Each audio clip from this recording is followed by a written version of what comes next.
অন্য কোনো বস্তুটি চিরস্থায়ী সুখ হবে না, ক্ষণস্থায়ী সুখ হবে। চিরস্থায়ী সুখের জন্য প্রয়োজন হলো ভগবানের শুদ্ধ ভক্তি। ভগবান চরণে ভজন আর ভক্তি ছাড়া অখণ্ড সুখ কারো জীবনে আসতে পারে না। সেটি তো আমাদের জীবনে আমরা গ্রহণ করতে পারিনি। ভগবানের শুদ্ধ ভক্তি, বলে ভক্তির এত মহিমা কেন?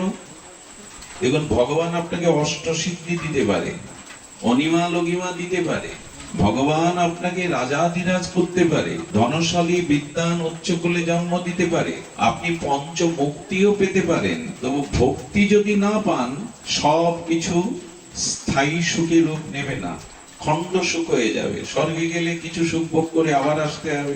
রাজা হলেও চিরদিন তো রাজমুকুট থাকবে না। আজকে যে রাজা, কালকে সে পলায়ন করবে। এই জন্য স্থায়ী যে শান্তি, স্থায়ী যে সুখ, সেটা ভগবত ভজনে। এইটি না বোঝা পর্যন্ত কিন্তু ভজন আমাদের মস্তিষ্কে, আমাদের হৃদয়ে ঢুকবে না। একটু দৃষ্টান্ত দেওয়া হয়েছে, ভক্তির কেন এত মহিমা, ভক্তির কেন এত গরিমা, এত মহিমা। দেখুন, কারো দোকানে 1 কোটি টাকার দ্রব্য আছে, উপচার আছে, মালপত্র আছে। আপনাকে বললো আর সন্ধ্যায় দোকানটি আপনাকে আমি দান করে দেব। সন্ধ্যায় আপনি এসেছেন, দোকানের মধ্যে সব মালগুলি, উপচারগুলি আছে, বাইরে তালা দিয়ে চাবিটা মালিকের হাতে। চাবি নিজের পকেটে রেখে বলছে, যান, দোকান আপনাকে দিয়ে দিলাম। আচ্ছা, ওই দোকানে 1 কোটি টাকার উপচারের ওই সময় মূল্য বেশি না ওনার হাতে চাবিটা মূল্য বেশি? চাবি না দিলে পুরোপুরি দেয়া হলো কি? আপনার অজান্তে চাবি আপনার কাছে ভাঙলে তো আইন অনুযায়ী আপনার দোষ হবে। চাবিটা দেওয়াই বড় কথা। ওই দোকানে 1 কোটি টাকার মাল উপচার, ওইটা বড় তখন নয়, বড়টা চাবিটা। তেমনি ভগবান বললেন, স্বর্গ, মুক্তি, পঞ্চপ্রকারের মুক্তি, সাযুজ্য, সারিপ্য, শালক্য, অর্থাৎ আমার লোকে বাস করা বৈকুণ্ঠে, আমার মতো 4 হাত বিশিষ্ট ঐশ্বর্যশালী হওয়া, আমার সমীপে বাস করা, বলে এই সব মুক্তি হলো ওই ঘরের মালপত্রের মতো। আর ভক্তিটা হলো চাবির মতো। ভক্তি চাবি না দিলে ও ঘর তুমি পাবে না, যতই উপচার তাক পাবে না। এজন্য ভক্তি চাবিটাই হলো প্রকৃত ভক্তরা চায়, আমাকে স্বর্গ দাও, মুক্তি দাও, রাজা করো। এটি ভক্তের চাওয়া নয়। ভক্ত জানে এগুলো অস্থায়ী শান্তি। স্থায়ী শান্তি হলো তোমার ভক্তি। দৃষ্টান্ত দিয়ে বলা আছে, ব্যঞ্জন রান্না করলো মায়েরা, অনেক দামি বস্তু উপচার দিয়ে ব্যঞ্জন রান্না করলো, কিন্তু লবণ দেয়া হলো। এটিকে আস্বাদ্য হয়? অনেক কিছু উপাদান দিয়ে রান্না করা হলো, সুন্দর রন্ধন, কিন্তু ওইটুকু কম দামি লবণহীন, ওটা আস্বাদ্য হলো না। আপনার জীবনে জ্ঞান আছে, বুদ্ধি আছে, উচ্চ পদ আছে, অথচ ভক্তি নেই, ওটা লবণহীন তরকারির মতো। ভক্তিটাই চাই, এটাই সাধ্য শিরোমণি। দেখুন, ভগবানের কাছে ভজন করে যদি আপনি ঐশ্বর্য যান, বাড়ি গাড়ি, সুন্দরী রমণী, বিত্ত বৈভব, ভগবান যাকে ঐশ্বর্য দেয়, ভগবান তাকে নাচায়। আর ভগবান তার হাতে নাচান যাকে ভক্তি দেন। বোঝা গেল? ঐশ্বর্য ভগবান যাকে দেন, ভগবান তাকে জগতে নাচান। আর ভগবানকেও নাচাতে পারে যে বস্তু, তার নাম ভক্তি। নাচাতে পারে না? ব্রজবাসীরা গোপালকে বলছে, গোপাল এই দেখ, ক্ষীর এনেছি, নাড়ু এনেছি। গোপাল হাত বাড়িয়ে ব্রজবাসীদের বলছে, দাও নাড়ু। বলে, দিতে পারি যদি একটু নাচ দেখাতে পারিস। অনন্ত কোটি বিশ্ব ব্রহ্মাণ্ডের মহানায়ক একটা নাড়ুর জন্য নাচছেন। আসলে নাড়ুর জন্য নাচছেন না, নাড়ু যারা দিচ্ছে ওদের প্রেম ভক্তির জন্য নাচছেন, ওদের হাতে। ঐশ্বর্য দিলে তিনি নাচেন, ভগবান তাকে নাচান। এই পেয়েছি, তার পণ্ডিত হয়েছি, বক্তা হয়েছি, ধনী হয়েছি, কিন্তু ভক্তি ভগবান যাকে দেন, ভগবান তার হাতে নাচেন। এই যে অন্তকোটি বিশ্ব ব্রহ্মাণ্ডের মহানায়ককে ব্রজে গোপীরা নাচাচ্ছে, তাহলে একটু তাতিন দিন করে নাচো, আমরা তোমাকে নাড়ু দেব। এই জন্য ভক্তিটা চাইতে হবে। এই ভক্তি চাইবো কেন? ওই যে বললাম, একটা ভিখারিকে প্রশ্ন করুন তো, তুমি ভিক্ষা করছো কেন? বলবে, দেখো, ভিক্ষা করছে এই জন্য, দুটো অর্থের তো প্রয়োজন, সকলের প্রয়োজন জগতে, আমারও প্রয়োজন। অর্থের প্রয়োজন কেন জিজ্ঞাসা করুন?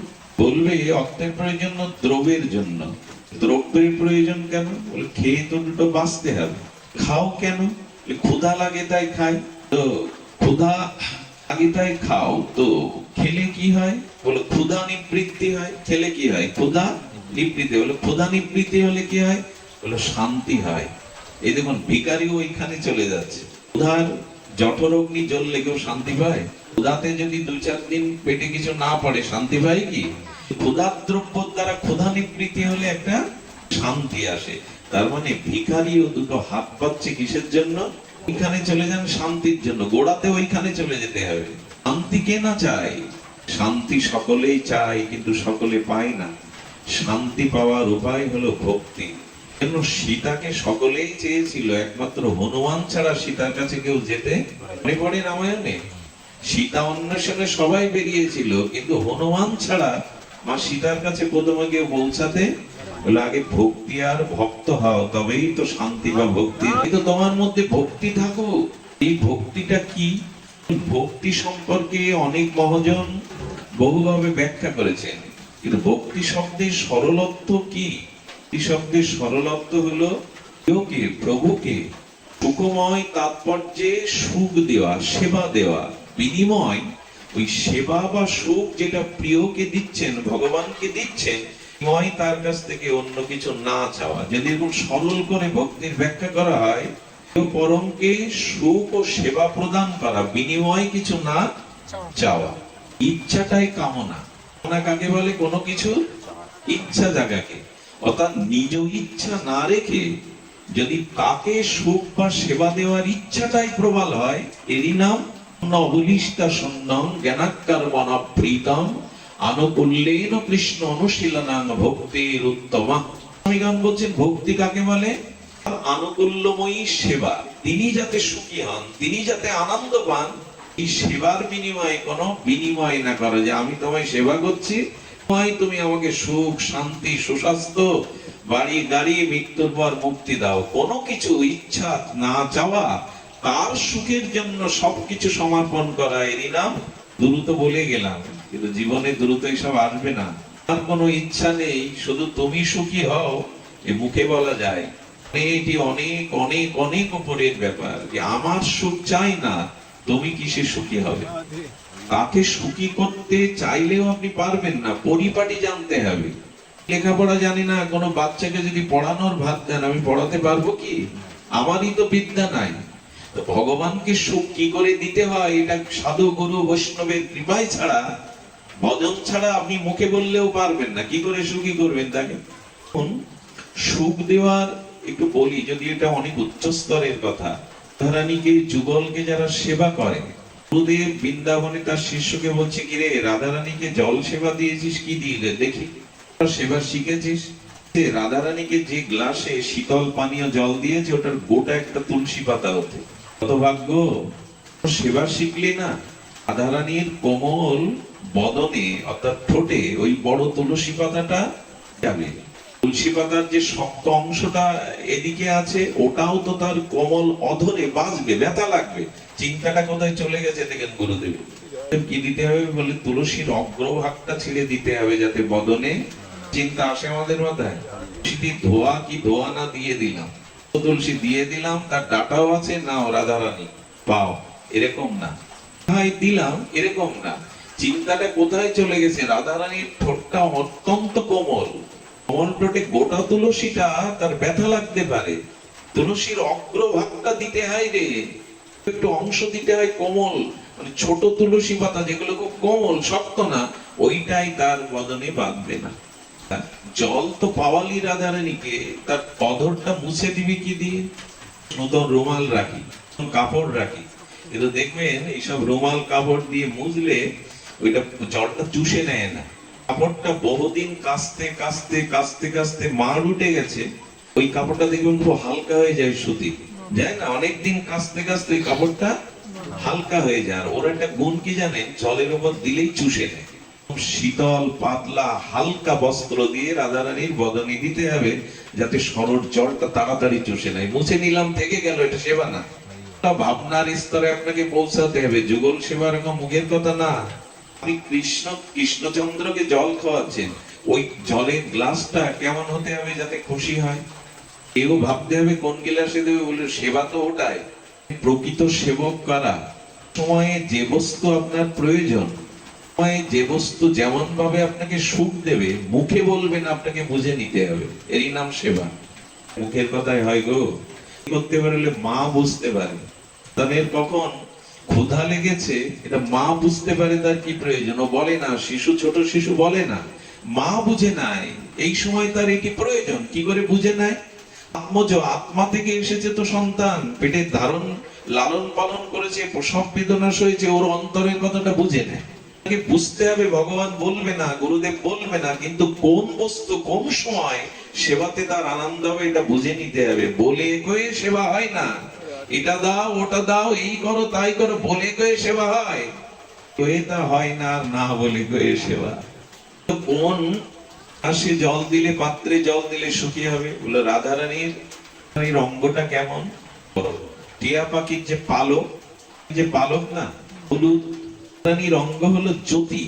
তো সোনা গলালে, খাঁটি 24 ক্যারেটের সোনা গলালে, সোনা আগুন দিয়ে গলালে ওটার রং যেমন হয়, রাধারানীর অঙ্গকান্তি অমন। রাধারানীর এই দিব্য অঙ্গ কান্তির রঙে গ্লাসটা হতে হবে। দেখুন, যে যাকে ভালোবাসে, ভালোবাসা মানুষের যে রং তার প্রিয়, সেই রং তার সামনে দিলে আনন্দ হয়। রানীর যে অঙ্গকান্তি, ওই রঙের গ্লাসে যদি আপনি, আচ্ছা গোবিন্দ যেখান থেকে জল পান করছেন ওইটা হতে হবে রাধারানীর অদরামৃতের যে রং, ওই রঙের ওখানে একটা পাথর বসাতে হবে। বলে কি পাগলের মতো উল্টো পাল্টা শোনাচ্ছ আমাদের, এটাই সেবা। তো ওই জলপাত্রে যেখানটা ঠোঁট দিয়ে জল পান করবেন, ওই জায়গাটাতে হবে রাধারানীর অদরামৃতের যে রং, ওই রঙের চুনি পাথর ওখানে সেট করতে হবে। তাহলে গোবিন্দের মনে পড়বে তার রাধারানীর অদরামৃতের রং। ভালোবাসে তার রংটা তার প্রিয় হয়। কেউ যদি কাউকে ভালোবাসে জগতের কামনাযুক্ত ভালোবাসায়, ওই ভালোবাসার মানুষটা যে গ্রামে বাস করে, ওই গ্রামের নামও যদি খবরের কাগজে সাইনবোর্ডে দেখে, ও 2-4 বার তাকায়, পড়ে ফেলে। ভালোবাসার মানুষের যে গ্রামে বাস করে ওই নামটাও তার প্রিয় হয়ে যায়। কোন গ্লাসে জল দিবেন?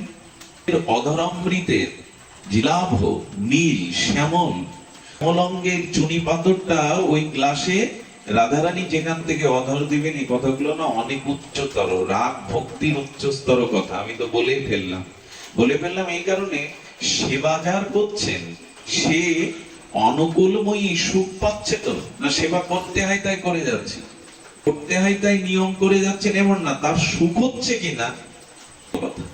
আর সুখ তাৎপর্য আনুকূল্যময়ী সেবাই হলো ভক্তি। সুখ পান, আনন্দ পান, আনন্দ তাকে প্রদান করতে হবে, কিন্তু নিজের কিছু চাওয়া থাকবে না। এই জায়গায় আমরা আসতে পারি তো? আত্ম ছাড়া চলি তো আমরা? পূজা পার্বণ করি, তা তো সব কামনা বাসনা জড়ান। দেবীর পূজা করি, পেছনে একটা বাসনা জুড়ে দেয়, এই আশা পূর্ণ হবে, ছেলেটার চাকরি হবে, এই অসুখ সারবে, তাই না? এই বাসনা নিয়ে পূজা করতে পারেন, তাতে নাই, কিন্তু তাতে প্রেম ভক্তি পাবেন না, কোনো কালেই কোনো জন্মেই পাবেন না। ওই চিন্তাই পাবেন, ধন পাবেন কিন্তু ধন অস্থায়ী, নিরোগ চাইবেন কিন্তু পৃথিবীতে কেউ কি নিরোগ থাকতে পারে না? বার্ধক্য যারা একদিন আসবে, ওই ফলগুলো স্থায়ী না। চাইলেন ওটা চিরদিন থাকবে না। আপনি ধন ঐশ্বর্য থাকলেন, রাজ্য চাইলেন, টিকবে কি? টেকে কি জগতে আজ পর্যন্ত টিকেছে? কামনা বাসনা নিয়ে যা চাইছেন দেবদেবীর কাছে, ভগবানের কাছে, ওটা দেবে হবে না। স্থায়ী একমাত্র ভক্তি। চাইতে জানি না, এক মাস ছোট্ট জলের পাত্রে ছটপট করছে, অক্সিজেনের অভাবে ছটপট করতে করতে বলছে, বিধাতা সৃষ্টি করেছো, আমার ভিতরে আত্মারূপে আছো, করো আমাকে এর থেকে একটু পুকুরে দিয়ে দাও না। কারো দ্বারা হৃদয়ে দয়া সৃষ্টি করে, তাহলে আমি বেঁচে যেতাম। ব্যক্তি হৃদয়ে দয়া হয়েছে, মাছটা বাটি থেকে তুলে, ছোট জলপাত্র থেকে তুলে পুকুর দিয়েছে। এখন চৈত্র মাসে পুকুর শুকো হয়ে গেছে, তার মধ্যে ছটফট করছে। মাছ বলছে, প্রভু চাইলাম বটে, চাওয়া হলো না। এই পুকুরেও তো জল শুকায়, এই জলের অভাবে ছটফট করতে হয়, প্রভু এইবার কৃপা করে একটু খাল বিলে দিয়ে দাও। পারেন না এমন তো নয়, অচন্তিনীয় শক্তিতে কারো হৃদয়ে দয়া সৃষ্টি করে খাল বিলে দিয়ে দিয়েছে। খাবাই কিনা বৈশাখ জ্যৈষ্ঠে বলছে, প্রভু বারবার খুব ছোট জিনিস চাইছি, এখানে শুকাচ্ছে, এখানেও তো যন্ত্রণা পাচ্ছি, এবার একটু নদীতে দিয়ে দাও। কৃপা করছো বাঁচবার জন্য, এবার নদীতে দিয়ে যাও। নদী না, মরে যাচ্ছে কিনা নদী। ও আমার বুদ্ধি অল্প, তাই অল্পই চাইছি, আর বারবার ঠকে যাচ্ছি, বারবার প্রাণ সংকটে পড়ছে। এক কাজ করো, আমাকে একটু ভারত মহাসাগরে বা বঙ্গোপসাগরে দিয়ে দাও। এইখানে পড়লে মাছের আর জলের অভাব হবে তো? শোকাবে তো? কিন্তু চাইছে তো অল্প। রাষ্ট্রপতি সর্বোচ্চ পদমর্যাদায় থাকলে 5 বছর পর অন্য রাষ্ট্রপতি ক্ষমতা পেলেন, তখন রাষ্ট্রপতির নামের আগে আমরা বিশেষণ কি দিই? ভূতপূর্ব রাষ্ট্রপতি কিনা, ভূতপূর্ব প্রধানমন্ত্রী। প্রজ্ঞা মহারাজা হয়েছিল, এদের সম্পর্কে ওই বিশেষণ দেয় তো? ভূতপূর্ব প্রহ্লাদ মহারাজ, ধ্রুব মহারাজ, ওরা যে আসনে বসেছে সে আসন থেকে ওদের আর ভূতপূর্ব অনেকটা জিনিস, ওখান থেকে আর আপনার স্খলন হবে না, আর কখনো ভূতপূর্ব হতে হবে না, চির বর্তমান। এটাই যদি হয় ভক্তি চান, জগতের অনিত্য বস্তু চাইলে থাকবে না। স্বামী স্ত্রী পুত্র কন্যা আত্মম্ব কুটুম্ব বাড়ি গাড়ি রাজপদ রূপ যৌবন ভোগ বিলাস অর্থ সামর্থ্য পদমর্যাদা আজ পর্যন্ত টেকেনি। ইতিহাসে কজন সম্রাটের নাম আমরা মুখস্থ বলতে পারি, অথচ পৃথিবীতে শত শত চক্রবর্তী সম্রাট হয়ে গেছে। কে ইতিহাসের কথা খুলে তাদের মনে রাখে? যতদিন থাকবে ততদিন রূপ সনাতনের কথা থাকবে, রঘুনাথ দাস গোস্বামীর কথা থাকবে। যদি চাইতে হয় বড় কিছু চান, যেখান থেকে পতন হয় না, শান্তির অভাব হয় না, এটাই ভক্তি। বোঝাবার হইল ওই যে জীবন এই কামনা বাসনা নিয়েই আমরা ভুলতে হবে, বুঝলেন? এই কামনা বাসনা না ভুললে ভক্তি পাওয়া যাবে না। কেমন ভুলতে হবে জানেন? এক বিশাল বড় সঙ্গীতজ্ঞের কাছে দুইজন সঙ্গীত বিদ্যা শিখতে গেছে, দুইজন শক্তি সঙ্গীত শিখতে গেছে। তো তিনি সেই তল্লাটের সব থেকে বড় সঙ্গীতজ্ঞ, খুব খ্যাতনামা। প্রশ্ন করছেন, আপনি কি ইতিপূর্বে কোনো রাগ রাগিনী শিখেছেন, সারেগামা স্বরলিপি শিখেছেন? বলে 3 বছর ধরে শিখেছি গ্রামের মাস্টারের কাছে। আরেকজন বলছেন, আমি মোটেও শিখিনি। সঙ্গীতজ্ঞ বলছেন, তুমি মোটেও শেখোনি তাই তো, তোমার 3 বছর লাগবে আমার কাছে রাগ রাগিনী শিখতে। মনে করছে আমি যেহেতু 3 বছর শিখেছি, আমার মনে হয় 5-6 মাস লাগবে। ওকে বলছে তোমার 6 বছর লাগবে, ওকে বলছে তোমার 6 বছর লাগবে। বলে এটা তো বুঝলাম না যে মোটেও জানে না, শেখেনি স্বরলিপি, তার 3 বছর, আর আমি এত কিছু শিখে আসলাম আমার 6 বছর। সঙ্গে বললেন, তুমি যে ভুলগুলো শিখে এসেছো না, ওই ভুলগুলো সারাতে 3 বছর, আর সত্যিকারের রাগ রাগিনী শিখতে আর 3 বছর। ও তো ভুলগুলো শেখেনি, ওর 3 বছরেই হবে। আমরা জন্মান্তরে যে কামনা বাসনার রাগ রাগিনী শিখে এসেছি, অনেক জন্ম ধরে চাওয়া পাওয়া ভোগ করে আসছি, ওই সংস্কারটা আমার ভিতরে রয়ে গেছে, ওইটা ভুলতে সময় লাগবে। বোঝা গেল কথাটি? মধুর এই কামনা বাসনা ভোগ করে আসছি, এক জন্ম না, ওই সংস্কারটা রয়ে গেছে। কেমন জানেন? এটা বাচ্চাকে জলে ফেলে দিন, প্রস্তুতিতে আগের কোনো ট্রেনিং ছাড়া ও সাঁতরিয়ে কুলে উঠবে। এটা মানব শিশুকে ফেলে দিন, নেই, ওকে শিখে জলে নামতে হবে। এদের বাচ্চাটি শাবকটি ও সংস্কার আছে সাঁতরিয়ে ওঠা নয়। অনেক জন্ম এই দেহ ভোগ বাসনা করে এসেছি, ওই রাগিনী ভুলতে আমাদের একটু সময় লাগবে। আমার মধ্যে রয়ে গেছে ভোগের, ভোগের স্পৃহা আমাদের টেনে নিয়ে যায়। দেহ ভোগ, দেহের সুখ, জড়ীয় সুখ, এটি ভোলা কি সহজ? কাম কামনা ভোলা কি সহজ? এই দেখুন, এই গ্রামেরই অনেক মানুষ হয়তো আবহাওয়ার কারণে আসেনি, কিন্তু কপিলমুনি থেকে এখানে ভক্তরা এসছেন। কোথায়? সে পাইকগাছা কপিলমুনি, ওই অনেক অনেক অপর প্রান্ত থেকে ওনারা চলে এসছেন। ভিজেছে, ভিজতে ভিজতে সংস্কার আছে, অনেক জন্মে তাদের হরিকথা শোনা। যারা এসছেন তাদের অনেক জন্মে সংস্কার আছে না। জন্ম নবন্তে জ্ঞানবানাং প্রবর্ততে বাসুদেব সর্বমেতি সমহাত্মা সুদুর্লভ। জন্মের বিশুদ্ধ জ্ঞান ছাড়া বাসুদেব সর্বস্ব, এরকম মহাত্মা সুদুর্লভ। চাইছি কজন আমরা? বেশি বিস্তারিত না করে বলি, ভক্তির সংজ্ঞা বলেছিলাম তাকে সুখ দেওয়া, সেবা দেওয়া, বিনিময় নিজের জন্য। আচ্ছা, বারবার বলছি নিজের জন্য চাইতে হবে না, কিন্তু ভগবানকে সেবা সুখ দিয়ে গেলে আমি না চাইলেও কি কিছু পাবো না? কপটতা হৃদয়ে রাখবেন না। কোন কোন ছেলে মেয়ে বিয়ে দিতে গেলে যারা খুব চালাক, যদি দেখে মেয়ের বাড়ির অবস্থা সম্পন্ন, ধন ঐশ্বর্য বিত্ত আছে, এদের কাছে চাইলে কম পড়ে যাবে, না চাইলে এরা বেশি দেবে। এই বুদ্ধি রেখে যদি বলেন না না আমাদের কোনো যৌতুক বা কোনো কিছু চাওয়া পাওয়া নেই, এটা কি ঠিক হলো? ভেতরে কপটতা রেখে বাইরে চালাকি করলেন। খবরদার, এই জগতে, ভজন জগতে এরকম চালাকি করবেন না যে না চাইলে উনি বেশি দেবেন। এ রেখেও যদি বলেন না আমার কিছু চাই না, দেখুন মানুষ বলে চাই না, তা আগে শব্দ চাই তারপরে না, আগে তো চাই তারপরে। এরকম কোট বুদ্ধি থাকলে কিন্তু ভগবান তার দিকে ফিরেও তাকাবেন না। দেখুন ভগবানকে পাওয়ার উপায় হলো সরলতা। যা কপটতা আছে, মানে ভেতরে এক বাইরে এক, এর দিকে ভগবান কোনো জন্মেই ফিরে তাকাবেন। ভগবানকে পাওয়ার সব থেকে সহজ উপায় সরলতা। আমাদের খুব অভাব, মানুষ চেনা খুব কষ্ট, ভেতরে এক বাইরে আর এক, এই বহুরূপী আমরা। এই জন্য খবরদার, এইখানে যেন চালাকি না হয় যে প্রভু শুনেছি পাঠে কিছু চাই না, চাই না অথচ ভেতরে রয়ে গেছে। কৃষ্ণ বলছে গোপীরা তোমরা কিছু চাও। বলছেন দিতে চাও আমাদের? বলে যদি দিতে হয় তো দাও। কি দাও? তো তুমি সুখী হও। আমার জন্য চাইলে বলে ওই ছাড়া তো আমাদের জীবনে চাওয়ার কিছু নেই। গোবিন্দ তুমি সুখী হও, তোমার সুখী আমাদের তো নিজে কিছু চাই না। কৃষ্ণ গোস্বামী একটা বড় পয়রা দিয়েছেন, আত্ম সুখ দুঃখ গোপীর নাহিত বিচার, কৃষ্ণ সুখ হেতু চেষ্টা মন ব্যবহার। এই দেখুন প্রেম কাকে বলে, ভক্তি কাকে বলে।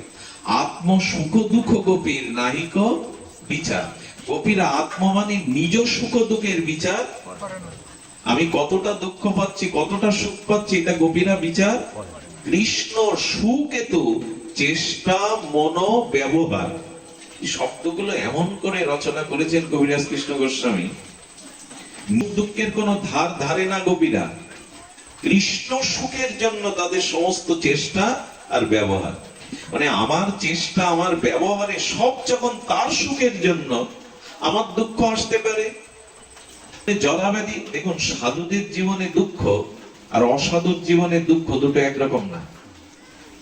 মন দিতে হবে আপনাদের। ঘুম আসলে তাড়িয়ে দিন, অলসতা আসলে তাড়িয়ে দিন, মন দিন। বললেন যিনি ভগবানের ভজন করেন তার দুঃখ আর যিনি ভজন করেন না তার দুঃখ এক নয়। আচ্ছা, একটা প্রশ্ন আপনাদের কাছে রাখি। বলেন তিনিও কোটিপতি হন, যিনি ভজন করেন না, ঠিক আছে, যিনি ভজন করেন না লাগবে না, যিনি ভজন করেন না তিনিও কোটিপতি হন। ভজন করব কেন? ভজন করেন তারও জরাব্যাধি রোগ হয়, যিনি ভজন করেন না তারও জরাব্যাধি রোগ হয়। ভজন করব কেন? ভজন যিনি করেন তাকেও মানুষ সম্মান ভালোবাসা দেয়, আবার ভজন না করেও ধনীমানি পদ অধিকার হলে তাকেও মানুষ। এখন প্রশ্ন ভজন করব কেন? যে ভজন যিনি করেন তিনি মরেন তো, আর যিনি করেন না কেন? এই আমাদের সামনে আসে যে ডাকতে যাব কেন ভগবানকে? এই প্রশ্নের উত্তর জীব গোস্বামী দিয়েছেন, বড় মার্মিক। এদের জীবনে দুঃখ এলে সেই দুঃখটাকে ভক্ত কিভাবে নেয়, আর ভজন যিনি করেন না তিনি কিভাবে নেন। মানে আচ্ছা, ডাক্তার আমার অপারেশন করবে, অবাস করে নিয়ে যদি কাটে, কাটা ছেঁড়া সেলাই রক্তারক্তি করে, রোগী বুঝতে পারে। আর অবাস করে না কাটলে, এই অবাস করে না অবাস করে কাটলে বুঝতে পারে কিনা, যন্ত্রণাকাতর হয় কিনা। তেমনি ভগবান ভজন করলে ভক্তের দুঃখ আসলে মনে করে প্রভু এটাও তোমার দয়া। কোন জন্মে কোন কর্মফল আমার আছে, পাপময় কর্ম, কাউকে কাঁদিয়েছিলাম তাই আমি কাঁদছি, আমি তো দিয়েছিলাম তাই আমার জীবনে কষ্ট হচ্ছে, এই প্রারব্ধটা তুমি ভুগিয়ে নাও। দেখুন ভাবনা, দেখুন ওই অবাস করে কাটা বুঝতে পারছে না, আর অবাস না করে কাটা। দেখবেন ভক্ত দুঃখ এলে বলে প্রভু আমার কর্মফলটা ক্ষয় হয়ে যাক, কারণ কর্মফল থাকলে আমাকে আবার জন্মাতে হবে, আবার ভোগতে হবে, এটা তোমার দয়া। ধূপ না পোড়ালে কি সুগন্ধ আসে? চন্দন ঘষে ক্ষয় না করলে কি সুবাস আসে? এই দুঃখটা ভুগিয়ে আমাকে কর্মফল মুক্ত করে নাও, এটাও তোমার দয়া। এই ভাবনাটা ভক্তের জীবনে আসে। ভক্ত দুঃখ এলে কি করে? হরি হরি বেশি বেশি করে। আর অভক্ত দুঃখ এলে কি করে? হাই হাই করে। হাইও একই শব্দ, দুটো, হরিও দুটো শব্দ। অভক্ত হাই হাই করে রোগগ্রস্ত মানসিক যন্ত্রণায় ভোগে, আর ভক্ত হরি হরি করে। হাই হাই হরি হরি কোনটা ভালো? কিন্তু ওই বুদ্ধি কি আসবে? ওই বুদ্ধি আসবে না। টিয়া পাখিকে রাধা কৃষ্ণ বলা বলি শেখানো বলবে, কিন্তু বিড়ালের সামনে ঠেলে দিন, তখন আর রাধা কৃষ্ণ বলবে না, রামকৃষ্ণদেব বললেন ট্যাটা করবে। তেমনি দুঃখ এলে বোঝা যায় এই যে কতটা ভজন করে, প্রভু এ তোমার দয়ার দান, এ তোমার করুণা, আমাকে তুমি পুড়িয়ে পুড়িয়ে খাঁটি করে নাও, আর যাতে আমি কর্মফল কুকর্ম না করি। তার মানে বিড়ালি বাচ্চা ধরে, আবার ওই বিড়ালি ইঁদুর ধরে, দুটো ধরা সমান? এটা কথা বলতে হবে, দুটো ধরা কি সমান? ঘুমায়ও না মা, জেগে থাকো, দুটো ধরা সমান না। একই ভাবে দাঁত দিয়ে ঘাড় মটকে ধরে, বিড়ালের বাচ্চার গায়ে দাঁতের স্পর্শও লাগে না, ইঁদুরটা প্রাণ সংহার হয়ে যায়। দুঃখ ভক্তকে একরকম করে ধরে, একই ভাবে ভক্ত ভেঙে পড়ে না। এটা তোমার দয়ার দান, এটা তোমার জীবনে করুণা, কর্মফলটা ভোগে শেষ হয়ে যাক, লাভ আছে। ওই যন্ত্রণা পেতে হবে না, বউ আমার, ছেলে আমার, টাকা আমার, আশ্চর্য না, মরে যাচ্ছে 80 বছরের বৃদ্ধ, তবু বলছে দেখ আমি কষ্ট করে ব্যাংক ব্যালেন্স, বাড়ি গাড়ি জমি করেছি সব আমার, তোরা যেন নষ্ট করিস না। আমারটাও ছাড়তে পারছে না। তখন ভক্ত তো তা করবেন, ভক্ত বলে গোবিন্দ সপ্তমা, যেন তোমায় ডাকতে ডাকতেই যেতে পারি। ভজন করবেন মানে এই নয় দুঃখ আসবে না, ভজন করবেন মানে এই নয় আপনার জরাব্যাধি আসবে না, ভজন করছে মানে এই নয় যে আপনার অপমান হবে না, সবকিছু হবে, কিন্তু অবশ করে কাটলে যেমন বোঝা যায় না, ভগবান তাকে ওই সহন ক্ষমতাটা, ওই সুবুদ্ধিটা দান করবেন, যাতে বিপদেও কে সম্পদ মনে করতে পারে, বিপদটাকেও কেউ সম্পদ মনে করতে পারে। এই জন্য ভজন করুন। আচ্ছা, কর্মকররা যারা লোহা পিটিয়ে পিটিয়ে ওই খুন্তি, শাবল ইত্যাদি লোহার দ্রব্য তৈরি করে, ওরা যতটা আগুন তাপ ধরতে পারে আপনি পারবেন? ভজন করতে করতে দুঃখ সহন একটা ক্ষমতা ভগবান তাকে দিয়ে দেয়। অনেকে বলে ভজন করলে এই বেটা ভজন করে, এর বউ মরে কেন, এর অপমান হয় কেন, এত বড় রোগ হয় কেন? সব মূর্খরাই বলে, যারা শাস্ত্র জানে না মূর্খরাই তা বলে। বরঞ্চ জেনে রাখুন, যত বেশি ভজন করবেন তত দুঃখ ব্যাধি যন্ত্রণা বেশি আসবে। কি উল্টো পাল্টা বলছো, তাহলে ভজন করবো কেন? করবেন কেন জানেন? বৃন্দাবনে যান, অনেক বড় মহাত্মারা সংসার ত্যাগ করে যারা ব্রজের ধুলায় পড়ে আছে, গাছতলায় পড়ে ভজন করছে। বাবা ঘুম আসছে আপনার, সতর্ক থাকুন। যারা অনুষ্ঠানে ঘুমায় অনেক সময় নিজে বুঝতে পারেন আমার ঘুম আসছে, সতর্ক থাকুন। আমি ইন্ডিয়া থেকে কাল রাতেই ফিরেছি, 4 দিন ভালো করে ঘুমাও নি, বিশ্রামও পাইনি। ঘুম আমার আসার কথা, আপনাদের যেন না আসে, জেগে থাকুন। ঘুম তো একদিন আসবে, ওদিন আর ভাঙবেও না, ডেকেও আর কেউ আপনাকে আজকে ঘুমাবেন না। সুধীজন, যে কথা বলছিলাম,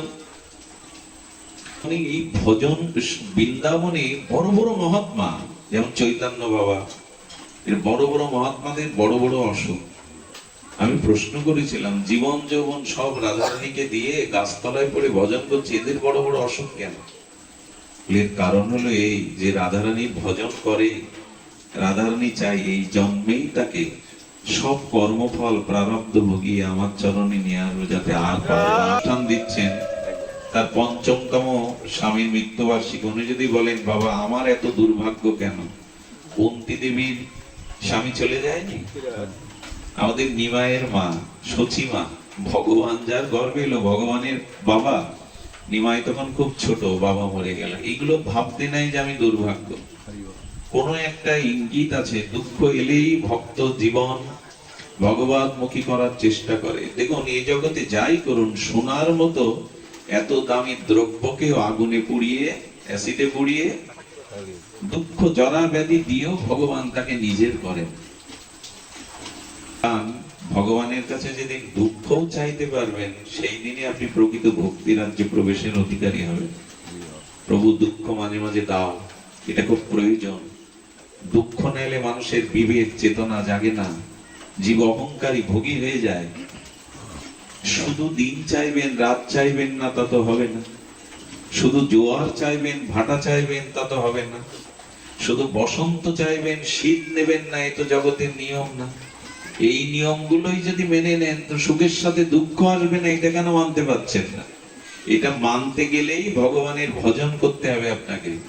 হরিনাম হরিকথা ভগবত ভজন ছাড়া এই জ্ঞান এই বিদ্যা আসবে না আপনার মধ্যে। ভজন করবেন। আমি দুটি ভজনীয় অঙ্গ আপনাদের জানাবো। এই দুটি ভজন সকলের পক্ষে সম্ভব। নববিধা ভক্তির আবার এই দুটি ভজন শ্রেষ্ঠ। শ্রবণ আর একটা হলো হরিনাম ভজন, আর একটা হলো জিহ্বার ভজন। খুব কষ্ট কি? কান খাড়া করে কিছু শোনা কষ্ট কি? এখন কষ্ট হচ্ছে খুব কানে আপনাদের কথা যেতে? মাথায় তো বোঝা দেয়া হয়নি, 10 কিলো হাঁটতে বলা হয়নি, এখানে হাতে কোনো কাজ করতে বলা হচ্ছে না, কানটা খাড়া করে হরি কথাটা কানে নেওয়া খুব কষ্ট কি? অথচ নববিধা ভক্তি শ্রেষ্ঠ ভক্তি হলো এটা। আমাদের জন্য কৃপা করে দিয়েছেন। অন্য যুগে তপস্যা করতে হতো, ষোড়শোপচার করতে হতো, দান ধ্যান অশ্বমেধ যজ্ঞ করতে হতো। বললেন এই যুগে শুধু কানটা খাড়া করো।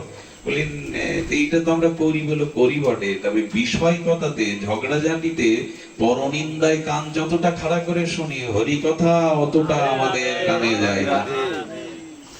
এটাই বন্দুক নিয়ে ঝগড়া হোক, এর থেকে বেশি লোক ওই ঝগড়া দেখতে পুরো গ্রাম চলে আসবে। আরে কোথায় বৃষ্টি বর্ষা? হরি এটা তার কানের রোগ। অনেক জন্ম ধরে কানে বিষয় কথা যেতে যেতে এখন হরি কথা, আরে কি শুনবো? বৃষ্টি হচ্ছে, কে কি এসে বললো? আমি কম বুঝি? আমার গুরুদেব আমাকে যা বলেছেন আমি তাই করি। এত সৎসঙ্গে কি বকর বকর শুনতে যাব? কানের আমাদের কৃষ্ণ কথা কানে যেতে চায় না, ভালো লাগে না। বিষয় কথা যতটা ভালো লাগে, কাম কামিনীর কথা যতটা ভালো লাগে, দেখবেন বা টেলিভিশনের সামনে মানুষ বসে ফিল্ম বা নাটক দেখতে পারে, এক্ষেত্রে খুব কষ্ট হয় না? 3 ঘন্টা তাকে নাম জপ করতে বলো, কেন হবে না? ওটা ভালো লাগছে, এটা লাগছে না কেন? স্বীকৃতি নাই, জন্ম জন্ম এটা সেটা করিনি, আর এইটা তো প্রিয় লাগে না। যে বস্তু তার প্রিয় লাগে। এখন যদি এসি বাসে করে ব্যান্ড বাজাতে বাজাতে গান বাজাতে বাজাতে আপনাদের বরযাত্রী নিয়ে যায়, ঘুম আসবে?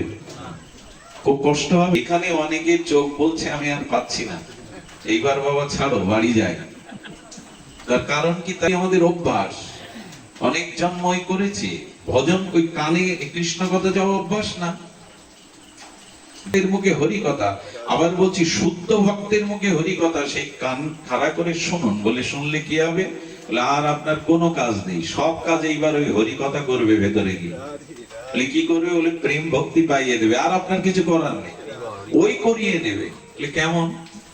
আচ্ছা, যখন আমরা অন্ন ব্যঞ্জন রুটি সবজি খাই, তখন কি এই ভেবে খাই? কোন ডাক্তারও এই ভেবে খায় যে ওটা ভেতরে যাবে, পরিপাক তন্ত্রে হজম হবে, ওর থেকে রস হবে, রক্ত হবে, মেদ হবে, মাংস হবে, অস্থি হবে, মজ্জা হবে, শুক্র, এই ভেবে কেউ খায়? ডাক্তারও খায়? ক্ষুধা লেগেছে, যথার্থ পরিমিত খাও, পাকস্থলীতে গিয়ে ওর কাজও করে নেবে। খাদ্য ভেতরে গেলে যদি ওর কাজও করে নেয়, কৃষ্ণ কথা স্বয়ং কৃষ্ণ, কৃষ্ণ আর কৃষ্ণ কথাই কোনো নাম আর নামিতে কোনো, তো ভগবান এই কথার দ্বারা কান দিয়ে আপনার হৃদয়ে গিয়ে আপনার হৃদয় সাফ করে দিয়ে আপনাকে তারপর আর কিছু করতে হবে না। ওই হরি কথায় আপনার, যদি বলেন এর প্রমাণ আছে, বলে প্রমাণ আছে। আচ্ছা, বর্ষাকালের জলগুলো খোলা থাকে পুকুরে, খালে, শরৎ এলে কি হয়? শরৎ পুকুরের জল কাক চক্কুর মতো, ময়লাটা পাবেন না। একটা ঋতুর গুণে ঘোলা জল পরিষ্কার হয়ে যায়। এ কথাটা ভাগবতে আছে। প্রবিষ্ট কর্ণ রন্ধেন স্নানং সরভাবরোহম ধনতি সমলং কৃষ্ণ সলিলস্য যত শরত। ভাগবত বলছেন, কি বলছেন? আমার কথা কারো কান দিয়ে যদি প্রবেশ করে, প্রবিষ্ট কর্ণে রন্ধেন স্নানং ভাবো ধুনতি সমলং কৃষ্ণ, বলে কৃষ্ণ কথায় কৃষ্ণ হৃদয়ে গিয়ে তোমার হৃদয় পরিষ্কার করে দিল। কেমন করে দিল? যেমন শরৎ এলে বর্ষার পঙ্কিল জল শুদ্ধ হয়ে গেল। শুনতে হবে শুদ্ধ ভক্তের মুখে, যিনি নিজে আচরণ করেন, যার পরম্পরা ধারা আছে। এ আবার এক বাটি দুধ খেলে তো তুষ্টি পুষ্টি হবে, বলকারক দুধ, বলে না, ওই দুধ যদি আপনার অজান্তে সাপ এটো করে দেয়, তাহলে ওই দুধ খেলে কিন্তু পুষ্টি তুষ্টি বিষক্রিয়া হবে। নিজে যিনি আচরণ করেন না, শুধুমাত্র মুখস্থ করে টাকা পয়সার বিনিময়ে এই ভাগবত আদি বলেন, নিজের ভজন নেই, সাধন নেই, সদাচার পালন করেন না, এবং অবৈষ্ণবের মুখে, মাদিস অভাজনের মুখে শুনলে কি হবে? উল্টে ক্রিয়া হবে। শুনতে শুদ্ধ অবৈষ্ণবের মুখে হরিকথা শুনতে নিষেধ করেছেন পদ্মপুরাণ। বলে সাপ উচ্ছিষ্ট দুগ্ধ পেলে যেমন প্রতিক্রিয়া হবে, তাই হবে। কার মুখে শুনতে হবে? বলে সাধু মুখে হরিকথা। বলে তুমি বলছি না, আপনারা শুনবেন কার মুখে? সাধুর মুখে।